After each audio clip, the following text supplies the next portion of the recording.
today, we are going to be sitting down with one of the top educators and inspectors in the field. We will be talking about things like ERMI, air sampling, thermal imaging, and all of the burning questions that you may have, we will most likely be going over today. So stick around, this is gonna be a very educational video, and it's also going to help you come up with a list of questions to ask when you're calling around in your neighborhood and your community trying to find an inspector for your home. Thank you so much for joining me today. Of course, yeah. So Brantley, why don't you tell us a little bit about who you are and what you do and how you got into this? Yeah, so I'm an indoor environmental scientist. And my job is, well, these days my job is building forensics. Basically what that is you have a weird complex issue with a house. My job is to figure out what's going on.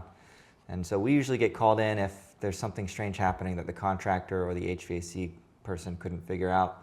And mostly what we deal with are air quality and mold and moisture issues. Let's get into some of these questions. I know that these are frequently asked questions in the community. A lot of patients have these questions. If you are a provider and you are watching this, these are going to be important and valuable just to be able to pass on this information to your patients. Mold and inspection, this is a very hot topic. It's very tricky, as you know, and so this is going to be super insightful for us as providers and for patients as well. Is there a spectrum? Are there, and I hate to say this, so correct my terminology if this is not appropriate, are there worse inspectors than others? Like, what is the gradient out there, what's available in the professional world? Well, there's less than a dozen states that require a license as of now. That is crazy. Yeah, so pretty much in the vast majority of the United States and other parts of the other countries, you don't need anything. And so you can be flipping burgers at McDonald's one day and then say, you know what, I want to be a mold inspector. Stop. And just be a mold inspector. You can also do that for remediation for that matter too. So now there are some states that say, you know what, we do recommend a certification, and this is the certification we recommend. Okay. But other states will say, we recommend having a certification, which is a little tricky because you can go online and get a 2-hour certification and just, I guess, decide to be a mold inspector. With that being said, there's a big spectrum, right? Where somewhere like the state of Florida requires a lot more. You know, it requires proving 4 years of experience. Okay. You have to go through a 14-hour course. You have to take an exam and pass that exam. You have to submit all the stuff to the state and they review it. Okay. So there is a big spectrum, but I'll tell you this, you know, even with people that are licensed, or people that are not licensed. Certifications, as you know, aren't everything either. Mm-hmm. You know what I mean? I mean, it's really about asking the right questions and finding the right person, because I've met people that have done this for 30 years, you know, about as long as I've been alive, and they've been doing it wrong for 30 years. So it's a spectrum both on how thorough people are and what their expertise is, but then also on the certifications that are actually required. So for people who don't live in Florida, what are the certifications that you would recommend seeing? And then we'll get into like the questions you should be asking them to kind of weed out the people who are certified who still may not be doing it right. Yeah. The main certification, the one that has the most meat to it, I think is probably the ACAC. Okay. So you can go to acac.org and you can actually find certificates on that website. And the ACAC, it's an American accreditation, and it's very unique because they get everything what's called ANSI approved, and it goes through a very rigorous process of making sure that this exam that they have to take and the process of getting them certified is legitimate. Okay. And they also don't provide any training. They don't provide any membership. So there's no level of bias. Oh, that's so nice. You can't say, oh, well, if you're a member, then you're certified. Yeah. Right? You actually have to find your training yourself. They give you the required documentation of what you would expect to see on the exam. You go to them solely for the exam, and you submit along with that your history and your expertise and your experience. And to become council certified, which is what they do, once a month the whole council gets together and they just determine, after looking at your application, is this person valid? Or is this someone that we are willing to give the certification to? When I tried to get one of their highest level certifications for the first time, they declined me. So I did great on my exam. I submitted all my stuff, and they said, you know what, Brantley, you just don't have enough experience with this. Oh, wow. And ironically, I was teaching the course, the prep course for it. and they knew me there. And so they are very serious about who they're going to provide this to. Okay. So the ACAC is probably the best way to go. There's a specific certification that you would look at. It's called the CIE. Okay. It's a Council Certified Indoor Environmentalist. And what's good about the indoor environmentalist is they know mold, but they also know bacteria, ventilation, HVAC systems, and they have a wider breadth of knowledge. So when they come in and look at mold issues, they can holistically look at the building, and they can help you track down other problems, or maybe get a little bit deeper into what could be causing the mold problems as well. Got it. So the CIE is great. And then the one that I was able to finally get with the CIEC, it's the same thing, it just requires 8 years of experience. Okay, so that's like kind of the top. That's the top one, Okay. CIEC. So those certifications, that's under the umbrella of ACAC. ACAC. Okay, so if we're looking for an inspector in whatever state we're in, we really want to see one of those certifications within that umbrella. Yeah, they also have certifications for just mold assessors. They have certifications for mold remediators. They even have certifications for infectious disease control consultants. They have ones for fire inspection if you had a fire, which is a huge air quality concern. So they have all these. So ACAC is great if you're just trying to find someone to assess your air quality. The CIE, that specific certification, or the CIEC, those are the ones that revolve more around a holistic approach to assessing the house, right? Just air quality in general. And is it likely that no matter what state you're in, you'll be able to find someone with that certification, or not so much? For the most part, a lot of times, we do consulting, video consulting for people that just can't afford us to have us fly out and check their house. And that's the biggest question is, do we have someone in your area? And you can look at the map, you can assess who you have there. Some places, especially outside of big cities, it's a little tougher. But then you got to keep in mind that a lot of people, by the time they get to the CIEC, which is a pretty hardcore, highest renowned certification, they're probably not coming in and doing the inspection themselves, or maybe they're doing industrial now or something, or commercial. I'm one of the guys that are still doing the residential stuff, right? And my team is doing the residential. So me and my inspectors were CIEC. But some of them might have moved on. So you might make these phone calls and say, oh, we just don't do that anymore, or that's just not in our ballpark. So the other certification, if you're trying to find something that's maybe more common, would be from the IICRC. Okay. So the IICRC, what makes them significant is they're the ones that make the standard for mold remediation. So it's a national standard that everybody follows. There is no other standard that we follow. The IICRC is it. And they have their own certification. They provide training as well. So the good thing about that is that they can control with training what they're teaching people. And the bad thing about it is you take a class, and then right after the class you take an exam, and then you're certified. And so there is no one assessing whether or not you deserve, quote unquote, this certification. It's just, did you retain the information in the course? And if you did, then you're certified. And then someone can go out and tout that they're IICRC certified, and they just started last week. So that's kind of one of the downsides of that one. But it's great information that they teach, right? The IICRC is very, very renowned in what it's actually asking people to do for remediation. So if you have someone that's knowledgeable in that, it's good, and you're more likely to find somebody. So now that we have some options in terms of certifications, who to look for, what are some of the questions we should be asking when we get on the phone with them to see, is this the right person for the job? Yeah, well, that's a loaded question because you don't know what you don't know, right? And so you might ask the right question but not know if the answer is a good answer. One of the biggest questions that I like to ask is, how long does the inspection take? Because that kind of gives you an idea of how thorough they are, right? And so what you don't want is, you don't want someone coming in, running a couple air samples and then leaving, because some air samples do not replace an inspection, right? No testing replaces an inspection. So if I were to say the best question to ask is, how long will this take? Because in essence, you're asking how thorough are you without asking that. How long is the right answer? Like, what's the right answer? Good rule of thumb is around 1 hour per 1,000 square feet. Okay. 1 to 2 hours per 1,000 square feet. So if your house is 2,000 square feet, it should at least take 2 hours. Okay. 2 to 4 hours. 4 is going to be someone that's incredibly thorough. Got it. Yeah. And so in this world, we hear a lot about how air sampling is not super accurate. And this is something I see with my patients. They get air samples, their air samples come back clean, but then we later find out that there is mold in the home, and hence why they're incredibly ill. Yeah. Why is it that air sampling is not super accurate, or is it the inspector that's doing it incorrectly? Can you kind of touch on that a little bit? Yeah, it's a mix of both. So I think air sampling, inaccurate is the wrong way to define it, because what does accurate actually mean? Does that mean that it's not capturing mold spores properly?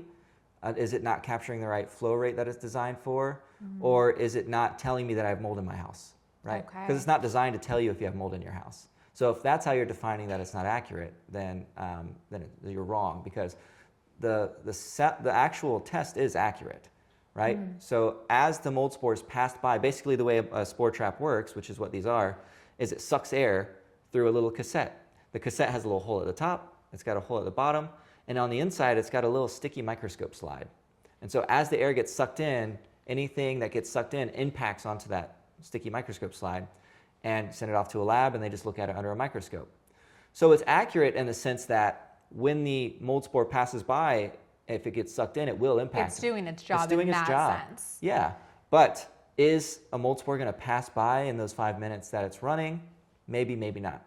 Okay. And so that's where you have to look at the limitation of the test. That's a better word. Yes. Limitation over accuracy. Yeah, exactly. Yeah, it's very limited if you're using it with an expectation that I'm going to use this to find mold in the house. Which a lot of people do. A lot of Correct, people call for inspection, and the inspection is just someone sampling literally in 10 minutes. They pull 3 samples and they leave. Yep, and it's just a tool, right? It's like, hiring a carpenter and saying, and him saying, we're just going to use a hammer to build your cabinets. Like, well, I don't want you to do that. Like, what other tools do you have, right? And so you have to recognize that it's just a tool, but it's an awesome tool. It's a great tool. And so it goes to, you were asking about, well, is it the inspector's fault? In some senses, it can be. Right? A lot of times they'll put a pump in a room and they'll just kind of walk out. And that's not replicating normal activity, right? Especially if it's a kid's room. They're not just standing in the middle of the room stoic, So you run it. Am I going to run it lower? In a kid's room, I'm going to run it a little bit lower, because I'm trying to. The best thing about an air sample is that it can replicate. It's the best thing we have to replicate actual exposure. So it's sucking in air just like I'm sucking in air right now. So if I sat here 8 hours a day, guess where the best place to run the air sample would be? About this height, and I'd run it right here where about my mouth is. If I'm in an office or something, that's where I'd run it. I wouldn't run it in the middle of the room up high, So I can replicate what that person's being exposed to, but the person is also moving, right? So doing aggravated sampling is important. So am I gonna, move the chair around, open and close doors and drawers, close the curtains, and resuspend some of this dust like a normal person would, because that's when you get exposed. If your house is contaminated with mold, most of the time you're getting exposed because you're sifting through your clothes in the morning and everything's hitting you in the face, that type of stuff, right? You're opening your cabinet and it just wafts into you. So in that sense, they could be very accurate if you're using them in the right way. So there's definitely a place for them, and it sounds like an important place, but it really comes down to how it's being utilized. Exactly. And if it's being utilized incorrectly, then it's almost null and void. Yes. Imagine the same thing we would do, how we would treat a doctor visit. Would you, if you're not feeling good, want to go into a doctor, don't say a word, they hand you some tests, and then you go home and you take the tests, and they come back and they look at them and they make all their determination on that. They didn't ask you how you're feeling. They didn't assess you actually physiologically. They didn't check your blood pressure, your SpO2, your all these things that all these things that are important. They only took tests, and here's the important part: they didn't even ask you what was going on or assess what was going on to pick the right test. So they're just throwing things blindly. Yep. Yeah, we call it the shotgun method, where you go in there and you just test, and hope that you find something. Got it. And that's not the scientific method. The scientific method is to assess the situation, gather data, and then make a hypothesis. I think this, and this is happening. Therefore, I'm going to test it and verify if this is true. And so the testing comes after the inspection, not in replace of it. Direct sampling is a valuable test, and that's where you're actually swabbing something that you suspect might be mold, doing something called a tape lift, where it's what it sounds like. It's a sticky piece of tape that pulls the mold off of the wall or the HVAC system, whatever it is, and you can look at it under a microscope. You can also do that with dust with a tape lift. Maybe you have a lot of settled dust in the house and you're wondering, has my house been contaminated with some sort of mold problem? And the mold spores are settling in the dust. You can pull up the dust and you can look at that to determine the level of contamination. There's 100 different types of tests. We have the Instascope, which is a test that you can walk through the house with a wand and do the whole scan of the house, and it can tell you in real time how many mold spores are flying around. How common is that? Very uncommon. Yeah, is it because of is it cost prohibited? It's an expensive machine, but it's really, really useful. Interesting. You can culture, right? You can culture and send it to a lab and see what kind of species you're dealing with. There's a million different types of tests. So I have a lot of patients or prospective patients who will email me saying, I got a culture on Amazon, like a little petri dish, and it came back positive, I have mold. I never know how to respond to that because I'm not an inspector. So I'm always skeptical when I hear that because I'm like, how accurate is that? Yeah, those little petri dishes that you sit out and you let them sit. Some are 2 hours, some are 2 days, and then you cap them and you send them to a lab. Those are probably one of the worst things you can do because they could be very misleading and they can scare you too. Yeah. The problem with the petri dish is, one, you're putting something in your house that's designed to grow mold. I mean, they make it as perfect as possible, the perfect nutrients, the perfect moisture level, perfect density of starch or whatever it is. And it's like, please grow mold on me. And there's a normal amount of mold spores flying around in the air. Yeah. It's totally common to have a normal amount. You'd be surprised what the air samples say outside every day that we test, right? Well, there's a lot of mold spores. So having one sitting on a countertop, it's going to grow mold most likely. So then someone's going to interpret that result as I have a mold problem. Yes. The other problem too is whenever mold spores are being produced, only about 10% of those mold spores being produced are viable, meaning only about 10% are actually going to grow. Oh, interesting. So, that can only represent a small portion of what's flying around in the air, because even if it's a perfect nutrient, 90% of them aren't growing, right? And so with that being said, it's not a good representation of what you're breathing. The non-viable spores, the ones that are never going to grow, they still have toxins associated, they're still allergenic, and so it's not going to work well. The other thing too is not all molds like the same food. So the way we do it properly in a lab is we have multiple nutrients and we put it on multiple nutrients to see how they grow. Not all of them like the same temperature. So there's a lot of different things. Variables. Too many variables to use that test. And I also see people using them incorrectly, right? Like, one of the biggest things is, well, I'm going to check my house before I move in. Oh, I don't have anywhere to put it. I'm going to put it on the windowsill. And it's just too close to, anywhere where mold spores can come in. Yeah. And so, it's just too many inaccuracies. Okay. And what about thermal imaging? Because I see a lot of inspection companies utilize thermal. Yeah. What's your thought on that? Well, you're going to hate this answer. Oh, no. Yeah, you're going to hate this answer, but they're limited as well. Yeah. I mean, everything is limited. Right? And it sounds really unfortunate. Like, this is a very daunting answer because it's like, oh man, everything is, nothing works, right? But yeah, with the thermal imager, what it's designed to do is it's only designed to measure temperature differences. So is it hot or is it cold in relative to the things around it, right? So if I point it at a wall and it shows kind of a cold spot, I don't know if that's moisture. It could be just missing insulation or something like that. It could be maybe a cold duct sitting against a wall or something. We don't really know. It has to be verified with both observation, why would this be wet in the first place, what's in this wall, but then also moisture meters and things like that. But then the other thing is, moisture is only cold per se when it's evaporating at a high level. So if I'm looking around with a thermal imager and that's all I'm using to look for moisture, I can miss a lot of moisture. Because laws of physics, hot goes to cold. And so if I leave water sitting out for a certain amount of time, it's going to turn room temperature, right? And so if I'm looking around for moisture and there's no evaporation occurring and it's the same temperature as the surfaces around it, we're going to miss it. You're totally going to miss it. Yeah. So it basically sounds like mold inspection is as tricky as mycotoxin testing for providers. So lots of different options in terms of testing methodologies, and they all are bad in their own right and all are potentially good in their own right, essentially. Yeah. And so you need to have someone with clinical discernment to really understand how to utilize this information, what tests should be used in conjunction with each other. It sounds like comes down to the inspector to make these decisions because it's not straightforward at all. That's it. Yeah, it's very similar to finding a doctor, right?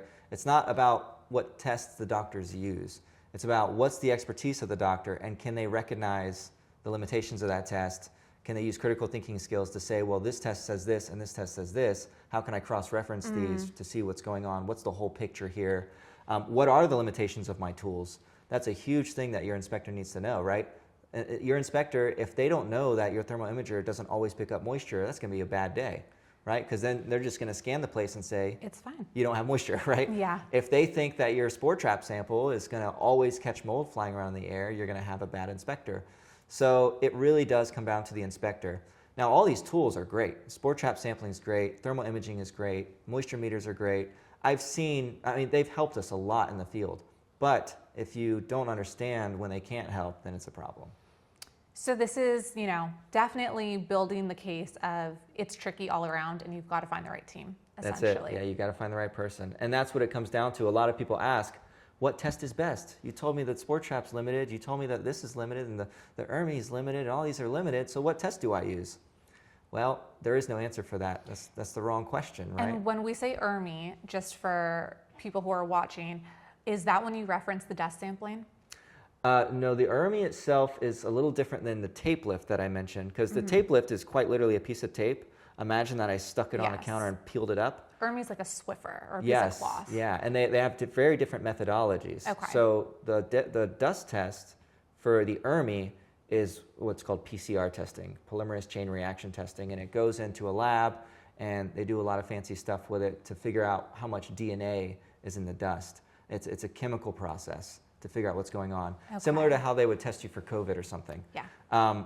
Whereas the tape lift, where you actually peel it up, they stick that on a microscope slide and they physically look at it with their eyes. Got it. Very different. So it's interesting because most providers, when we go through educational certifications or CEs on mold and mycotox illness, are taught that ERMI is the best, or I shouldn't say the best, should be part of our recommendation for patients.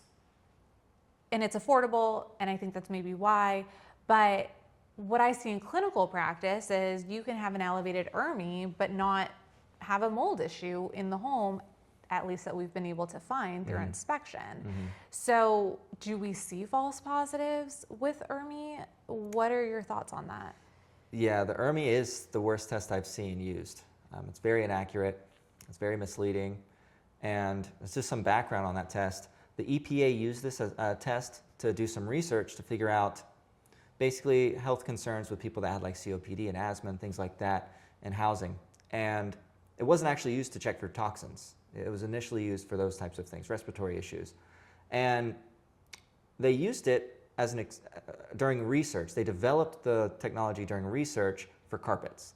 So they would actually vacuum up carpets by a 2x2 square meter section or something, and they would analyze the dust that they collected from the carpets.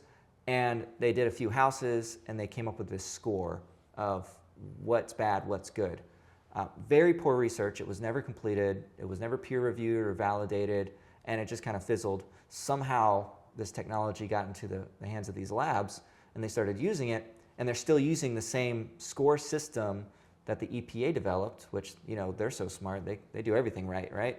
And then, and now they're using it to make these huge decisions on their home, whether they should leave, to throw away all their contents, buy the house or not buy the house. That's Lots what of stuff. see a lot of patients do as an ERMI before purchasing a home. Yeah, and it's just going to scare you out of 100 houses, and they're not cheap tests. You know what I mean? A few $100s every time you got to do one. Most of the time, if I see one that actually came back decent, it's because the test was taken wrong. Interesting. So we've pretty much done everything because this is my field, so I want to see what the data looks like in real time for me. We did an ERMI, came back relatively elevated enough that per my education should indicate a problem, right? I'm not saying that's accurate, but per what we're taught. But then we had inspection, and turns out we don't have an inspection by Brantley, so we know it was good. And you were here for 5 hours, I think. Extremely thorough. We did have a problem. It wasn't mold. And it just goes to show you, like, there really is such a spectrum of data and how it can be misinterpreted. And it is a little bit concerning that the providers that are top in their field were being taught information that's not all that accurate in terms of recommendations for patients. Yeah, it's unfortunate because it's kind of like people getting out of their lane a little bit.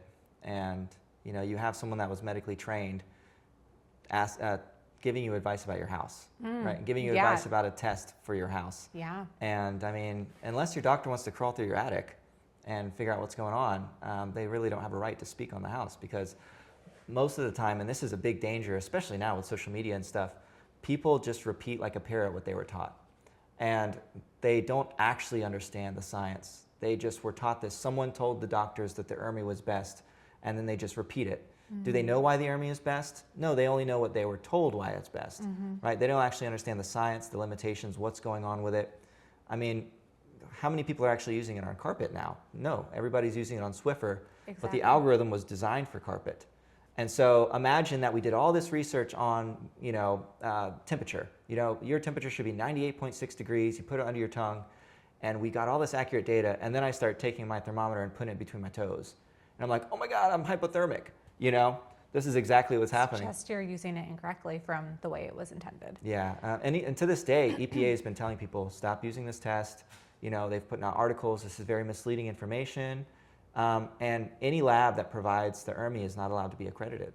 We talked a lot about mold sampling and how to determine if there's an issue of mold, but is there a way to determine if there's a mycotoxin? So there's a huge misconception about mycotoxins. Imagine like a porcupine, right?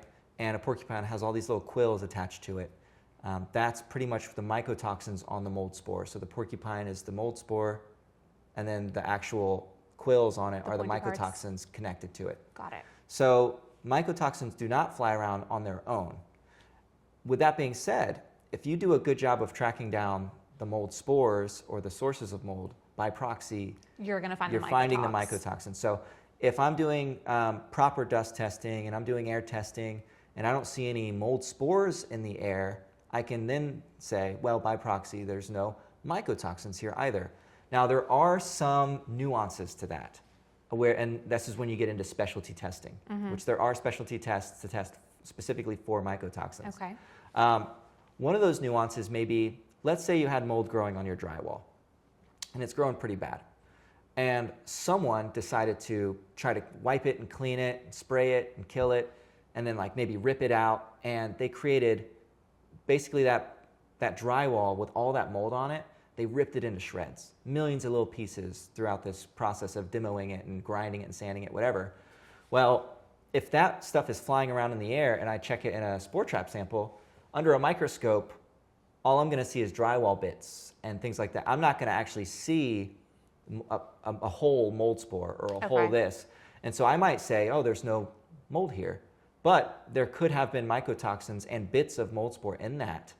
Got it. Because it's just, it was growing on the drywall flew off, and now it's on the drywall. So it's almost like the porcupine has been run over, chopped into bits. Yeah. Not to be gross, but to follow this analogy. Yeah. But the quills are everywhere. Yeah, and you can't look at it and say, oh, that's definitely a porcupine. Exactly, because it's just been chopped up. But you can analyze a quill or a piece of fragment DNA. And be like, okay, the porcupine was once there, and this is the quill. This is the mycotoxin so that represents there are multiple tests for that. Yep, exactly. Okay. And so there are multiple tests for that. You have a dust test for mycotoxins, which seems to be pretty good. And it's very similar to how the ERMI works. Basically, you collect it with a Swiffer. The difference is it's not giving you a score. It's not based on limited research. It's its own thing. Okay. And we found it to be pretty useful to find mycotoxins. It's an expensive test, and it's only needed in very specific situations, like my husband tried to do remediation on its own, and I don't know if he did a good job. Yeah, okay. Yeah, and it looks clean, air samples look good, but are there little bits, And then there's also mycotoxin air testing. They actually have tests to test directly for mycotoxins in the air, which can also be useful in these situations. You just have to take the data with a grain of salt because these are all new technologies. Got it. which is the running theme of mold and mycotox testing, is everything you got to kind of take with a grain of salt and then piece together a picture. A lot of people will say like, oh, I noticed I have a little bit of a mold problem, but I have a specific air purifying unit like a molecule or like an air doctor, and they're designed to eliminate mold from the home. What are your thoughts on things like that? Well, if you have a source of mold, an air purifier is not going to fix it. It's kind of like having a sinking boat, and it's like, well, at least I have a bucket, you know? And so you have to solve the source. For trying to manage the air quality while you're solving the source, it can help. Having something like a filtration system, like a HEPA filter, like the air doctor has. If you are trying to maintain the air quality, because we're stuck inside of a bubble essentially, and there are lots of particulates that find their way in or that are produced inside, and you want to filter those out. HEPA filters like the air doctor or something is good. But there's different technologies for air filtration. Some of the two ones, like I'll name the ones that you mentioned. So air doctor uses mainly HEPA filtration, which is a high efficiency filter. It's essentially removing the things out of the air. So as you know, the particulate goes across and it hits that filter, it's removed, it's trapped onto the filter, and then cleaner air comes out the other side that doesn't have that particle in it. And so removing is always the best way to go. Even with remediation, what do you want to do? You want to remove the mold, right? You don't want to kill it, you want to remove it. And it's the same thing with this. With something like the molecule, this uses, it's like a PCO device is what we call it, photocatalytic oxidation. It has a filter in it, but the main technology it's utilizing is a chemical process. So what it does is it actually sends out oxidizers in the air. Like an actual oxidizer goes out in the air and it tries to find things to break down. Is this like ozone? It works like ozone, yeah, because ozone is an oxidizer too. Ozone is a little more intense and it stays in the air longer. It's not good for us, it's dangerous for our tissue and stuff. But yes, ozone is an oxidizer too. So it goes out in the air and it finds things it wants to break down and it tries to break it up into little bits and pieces. Therefore, it's not really a problem anymore. So take something like formaldehyde. Formaldehyde's a nasty chemical, but it's only made up of a few things. It's made up of hydrogen, carbon, and oxygen. It's very simply made. So if you take an oxidizer and it goes and finds a molecule of formaldehyde, it'll break it down into its simpler parts. It breaks it apart, makes it unstable. And now you have a hydrogen floating around, an oxygen floating around, a carbon floating around, and they're going to restabilize into the most stable things that it can. That's just the way chemistry works. And you took this nasty thing like formaldehyde and you turned it into, you know, water, H2O, oxygen, O2, so on and so forth. And you think, oh, this is great. I love that. The problem with PCO devices are A, they're not filtering the air. So you might break things down that are larger like a mold spore and not fully get rid of it. Still has the mycotoxins and bits in it. So if you're allergenic, you know, it's still a problem. And if you have more complex chemicals in the air, which is very common in houses, you can actually break them down into things like formaldehyde. So you're breaking it down. More toxic elements. Yeah, so we already know that PCO devices produce pollutants as a byproduct on accident. And so there are some ones that they'll put in the air conditioning system that have a UV light in them and they do active purification. These are the PCO devices. And we've seen them actually creating chemicals. And we're not talking just a straight up UV. We're talking about, okay, so what about just straight UV in HVAC systems, which is super popular, and pretty much anytime you get an HVAC technician come out, they'll take a look and say, oh, you don't have a UV, we need to install a UV. Is this just an expensive upsell, or is there a benefit to having a UV? I love UV lights. Yeah, UV lights are great because it's doing essentially what the sun is doing, where it's controlling the microbiome. You know, and so if you have some dark space like your coil that collects moisture and it's collecting dust, it's going to grow mold, especially here in Florida because those coils remove a lot of moisture out of our air. And so if you have a UV light that's shining against it 24/7, it's going to limit its ability. Yeah, but you want to treat it more like a maintenance item than you do an air quality, like air purifier. It helps reduce the amount of times you got to clean the coil, but it's not necessarily filtering anything. And so if you have mold spores that are still flying through the air, they'll get right through it and go right back into the space. So it's not filtering anything. So once again, a piece to the puzzle. Yeah, exactly. One piece to a very complicated puzzle, essentially. And you also want to be careful that your HVAC guy is actually installing a UV light, like just a pure UV light, because what happens is they'll say, oh, we have this UV light that goes out and kills mold. And they erroneously call these PCO devices UV lights. So now we have the same issue where we're potentially generating more pollutants in the air. Yeah, and they're actually not doing what they claim to do either. And so they'll call them UV lights because they have UV lights in them. Basically, the way a PCO device works is it has a UV light and it shines against like a catalyst. Usually it's like a titanium oxide or something, and it produces it. But just because it has a UV light in it doesn't make it a UV light. It's like calling a car a steering wheel. You know what I mean? But they'll say that. They'll say, hey, we'll get you a UV light. And you have to specify, is this a UV light that's going on the coils to help mold from growing? Or is this one that's going above my air conditioner to blow, the air purification into my house? It's a hard conversation to have with these HVAC guys because they don't know really what they're selling. Some guy showed up at their shop one day and gave them like a 20-minute presentation and told them they'll make X amount of money when they sell it. And they sell it. It's so hard because it's like, I feel like you have to be an expert in every field to be able to make an informed decision. And I know that this is the case in medicine. This is why, unfortunately, MDs and DOs will say like, oh, what do you have, a Google doctorate? Because patients have to become their own advocates when they go in. Yeah. But I mean, my head is spinning just talking to you about inspection. Mm-hmm. So it's like, you have to become almost an expert in every single field. It's challenging, and I can only imagine if you're trying to do all of this while you're living in mold and now have nervous system dysregulation, and your neurological function is impaired, you're in panic mode, you have brain fog, you're lethargic. How do you make these decisions? It's so challenging. It's a super high level of stress. Yeah. Very high level of stress, very high level of anxiety. And it's hard to get over that hump when you're trying to deal with this. And just like anybody that has a high level of stress or anxiety, the motivation that you need to actually problem solve and get these things done is tough. And then you end up staying in it because you can't figure it out. You're freezing. It's just too overwhelming. And then on top of that, a lot of this stuff is expensive. This actually leads me into my next question. I had a patient who was very much in freeze, which a lot of my patients are when they're in a situation like this. She did have a pretty severe level of mold in her home, was just so stressed out she didn't know what to do. And a company said, you don't really need to do all these things. We could just go in there and we can gas your home. Or what's the right terminology? Like fog it? We could fog your home. Mm-hmm. And she messaged me about that and was like, what do you think? This company said they could just fog it and my problems will be gone. And I was like, that sounds questionable to me. What is fogging? And is this a better question for the remediator? Up to you on whether or not you want to answer. Well, fogging is essentially, whenever people fog the house, it's an antimicrobial. So it kills things that it comes in contact with. And that's about as simple as I can make it. It kills things that it comes in contact with. So if you have mold inside of a wall, is it going to do anything? If you have a contamination and mold is all over all your stuff.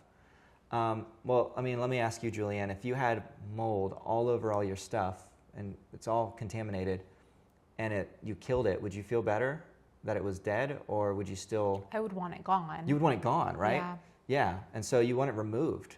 Dead mold is still toxic. Dead mold is still allergenic.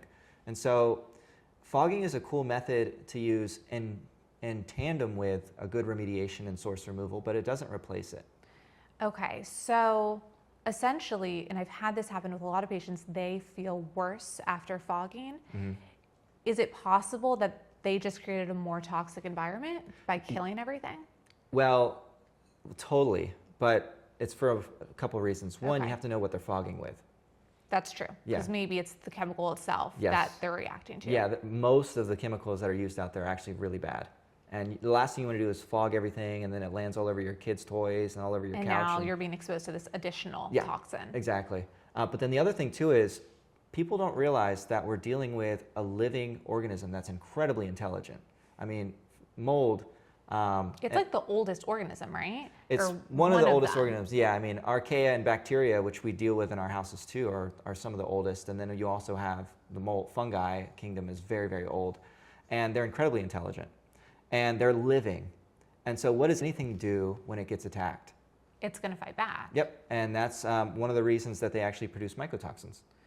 And so It's if their you're, defense mechanism. yeah, so if you're trying to kill it and you're not doing anything about removing the source, if it's growing inside of a wall or growing in some unknown area, and you're just trying to kill it, there's already been research showing the activation of mycotoxins in those situations. So then I've heard from other people in the industry that you could then go in with ammonia to mop up the mycotoxins. Is that, you're like, how many chemicals are we adding to a space? And these homes are tight, which I know you deal with a lot. Yeah. Okay, so. You're like, how do I even unpack this? Yeah, well, if we use a chemical, we'll just use another one, and then we'll use another chemical. That's almost like the medicine field. Yeah. Oh, well, let's use we'll this. We'll just keep throwing you on a prescription. Yeah. Oh, I have a side effect from this medicine. Oh, I have a medicine for that. Yeah. No, the best thing is it's gonna blow your mind, but the best thing to get rid of mycotoxins is soap and water. Really? Just a surfactant. You're kidding. Yeah, and the reason for that is because any disinfectant, the mycotoxins aren't alive. Disinfectants are designed to kill, and they're a compound. And so what we're actually trying to do is remove it, and the best remover in the world is a surfactant. A surfactant is designed to remove dirt and oil and grimes and soils and stuff like that, and it does a really good job of getting rid of the spores, and it does a great job of getting rid of anything that's attached to the soil or oil. Disinfectants don't have that property. So if you take something like your hands, right? Let's say your hands are really nasty and dirty, and you want to clean your hands. Are you going to use hand sanitizer? Or are you going to use a bar of soap? I literally think about this all the time. Yeah. I see kids at the park and they're disgusting, and their parents put hand sanitizer on their hands and then give them a snack. And I'm like, that you just added an additional chemical. And like, think of it, not to be disgusting, but like think of it as they picked up dog poop. Are you just going to put hand sanitizer on their hand and say, well, the dog poop's now no longer dangerous? Or are you going to go wash their hands? Exactly. It's not equivalent. Yeah, and if you've actually tried to wash your hands with hand sanitizer, it just smears it around. Yeah. Right? It doesn't do anything. Why? Because it's not a surfactant. It's not designed to remove things. It's designed to kill things. I would much rather use a bar of soap. Now, a bar of soap has no antimicrobial properties. It's just the surfactant to get it off? Yep, it just binds to the surfactant and then it goes down the drain, therefore it's no longer an issue. So if I had a virus, the deadliest virus in the world, and I had, or bacteria on my hands, the first thing I would do is wash it. Get it off. Get it off, yeah, get it off, because a lot of that actually sits in the oils and soil on the hand. And so it's the cleanest thing you could do. Now, if you wanted to use an antimicrobial after, yeah, that's totally fine. But doing it in replace of cleaning is definitely a no-no. It's the same thing, when COVID came around, I did a lot of consulting for disinfection services for buildings. And a lot of people would go in and fog. Yes, And that's all they did. Well, it's not actually cleaning the surfaces. It's not even killing the COVID virus.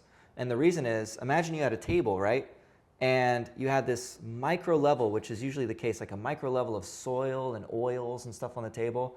Multiply that by like 10,000. And imagine that you just poured like some topsoil on a counter and then you're fogging it. And you're like, I'm going to kill everything on this counter. Yeah. It's protected by the soil and things like that. So you have to remove it. You have to clean first. And by the way, if you do a really good job of cleaning, there's nothing left to kill because it's gone. And so it's the same concept when you're in a house trying to clean. So if you're trying to do a mycotoxin cleaning, a lot of this is simply just doing a really, really thorough job of cleaning. Any of these companies that do what you'll hear called small particle cleaning. Yes. Small particle cleaning is usually soap and water, and then they may finish off with something like a basic alcohol. Like I have a company so it just evaporates. Yeah. And I have a company in South Florida that's amazing, and they clean with soap and water, and then they use vodka. And that's their plan. But it's how you clean. It's the method of how you clean. It's really, really important. God. When someone says they had a leak, it's been rectified, it's contained behind a wall, there's mold that's contained behind a wall, therefore it's no longer a concern for health, how would you respond to that? Well, there's some truth to that. Okay. Because you have to have two things to have an air quality problem. You have to have a source of a contaminant, and you have to have a pathway to the occupant. You have to have both. But isn't drywall porous? It is porous, but mold spores can't go through drywall. It's too small. Too small. The drywall's too small. Yeah, it's too dense. But there's some nuances to this. Even though mold is inside of a wall, we actually still see it in the air a lot. And the reason for that is because your house is always dealing with pressure differences. Okay. Pressure imbalances, either going negative, going positive, wind hitting the building, causing a windward pressure, your air conditioner kicking on, causing some suction. And so you have penetrations in your wall. You have, outlets, fire alarms, light switches, your baseboards, all these things. And we do see a lot of air infiltration coming from walls. So yes, there is a block. If it was perfectly sealed off, then technically, may not be a problem. Yeah, technically not. Okay, so then this is also going to play into a role of how sensitive is the individual, because, and we see this often, a family of 4, 3 people are asymptomatic, 1 person's super sick. So that person is the sensitive one where maybe that containment, and they're getting some spores through the light sockets, the air sockets, the light switches, it's impacting them, not necessarily everyone else. So then we have an issue of, how do we get this home safe for all the individuals living in this home? Well, it also depends on where the mold is and what are the pressure imbalances. One of the biggest problems that we see, this is a crucial thing about air quality, this rule of having both of these to have an air quality problem, the source and the pathway to the occupant. If I had mold in a titanium box in the middle of this room, no matter how toxic it is, it's not affecting us. It's not getting out. Right? But if there was a pathway to us, we need to be very careful. And because you need these 2 things, you would expect that a mold inspector would assess looking for sources and looking for pathways. What's the airflow? What's the pressure imbalances? And they don't. So that's another another potential avenue of missed mold with 100%. An inspection is they're not looking at these different airway passages and pressurization. Yeah, so where is it? What are the pressure imbalances in the house? That will increase or decrease the risk. So for example, if I had mold in a wall in a room that was positively pressurized, meaning that was kind of ballooning, right? And a lot of that air is kind of going outdoors, less of a risk than a room that's negatively pressurized, constantly pulling from the walls. Everything's going in. Yeah, where is it in an air conditioning closet where the mold is in a wall? That's a way bigger risk because the air conditioner is sucking in air. Got it. And so we have to determine where is it. And so because we know, like to your example, let's say there was a leak, it was rectified, but there's still mold on the wall.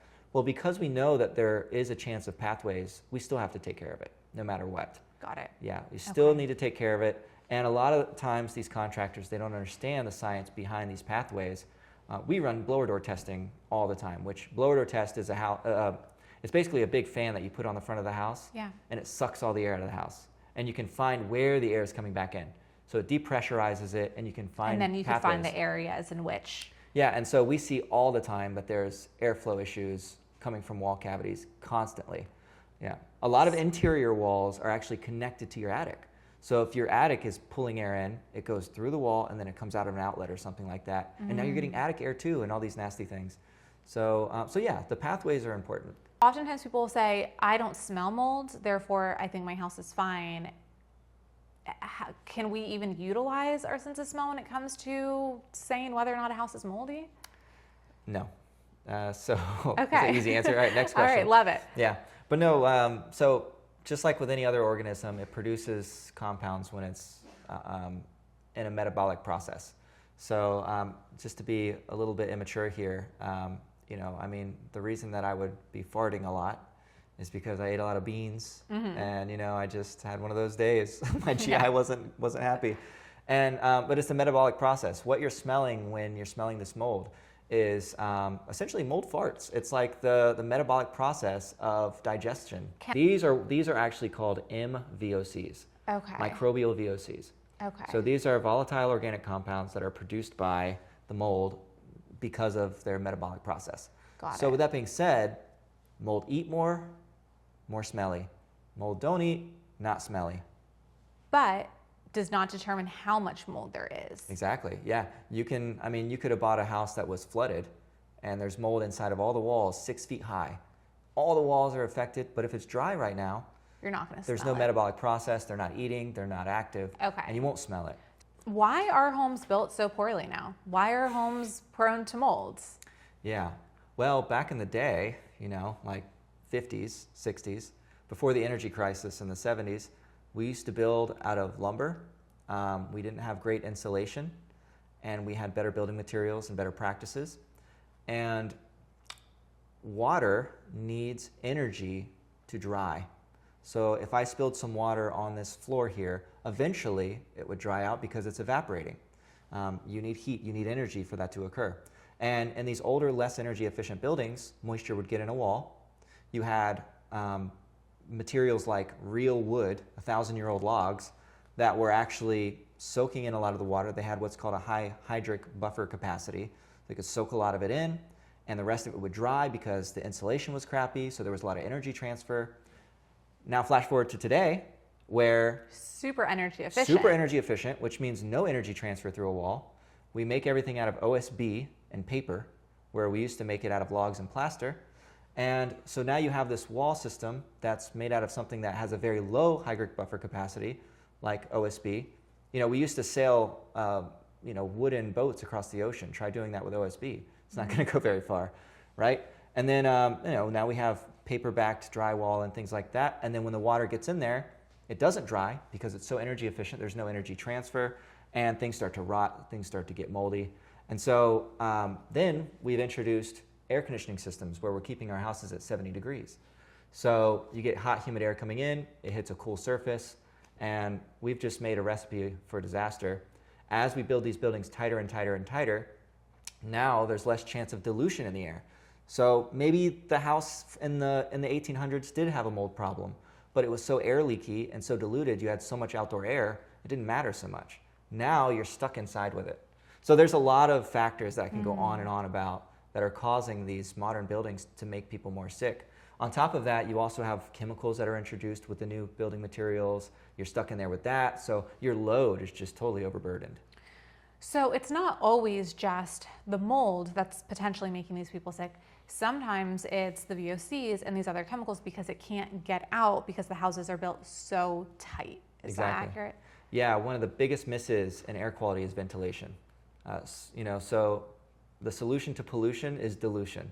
So if you can bring in outdoor air and ventilate with outdoor air, even if you have a problem inside, it's being diluted technically, right? It's no different than taking a toxin and diluting it down to eventually maybe it's not as harmful.